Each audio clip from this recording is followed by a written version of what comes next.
Halo semuanya, aku Ricky. Dan di video kali ini kita akan belajar tentang jenis-jenis surat berharga negara atau SBN. Pernah nggak kamu bertanya-tanya apa saja sih jenis SBN? Ada nggak ya jenis SBN yang syariah? Nah, buat jawab pertanyaan ini, yuk kita langsung aja ke pembahasannya. Berdasarkan cara pengelolaannya, SBN dibagi menjadi dua jenis, yaitu surat utang negara atau SUN dan surat berharga syariah negara atau SBSN. SUN adalah surat berharga yang berupa surat pengakuan utang, sedangkan SBSN adalah surat berharga berupa penyertaan aset yang diterbitkan berdasarkan prinsip syariah. Dari sini kita bisa simpulkan bahwa SUN dikelola secara konvensional dan SBSN dikelola secara syariah. Lalu, SUN dan SBSN dibagi lagi menjadi retail dan yang lainnya. Pada proses penjualannya, SUN atau SBSN retail ditawarkan pertama kali pada pasar perdana secara langsung kepada investor individu yang merupakan warga negara Indonesia melalui mitra distribusi yang sudah ditunjuk pemerintah. Contoh SUN retail adalah obligasi negara retail atau ORI dan savings bond retail atau SBR. Sedangkan contoh SBSN retail antara lain sukuk retail atau SR dan sukuk tabungan atau ST. Di sisi lain, SUN atau SBSN lainnya ditawarkan pertama kali umumnya melalui lelang yang diikuti oleh peserta lelang yang telah memenuhi persyaratan. Peserta lelang adalah bank atau perusahaan efek yang ditunjuk oleh Menteri Keuangan.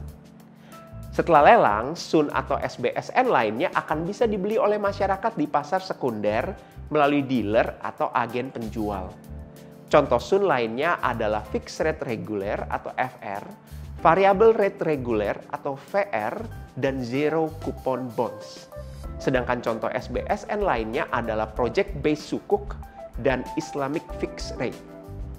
Nah, selanjutnya kita akan membahas lebih dalam nih apa saja perbedaan antara SUN dan SBSN. Ada 4 perbedaan yang akan kita bahas. Pertama yaitu dasar hukum. Dasar hukum SUN adalah Undang-Undang Nomor 24 Tahun 2001. Sedangkan dasar hukum untuk SBSN tercantum dalam Undang-Undang Nomor 19 Tahun 2008. Kedua adalah underlying asset atau aset yang mendasari.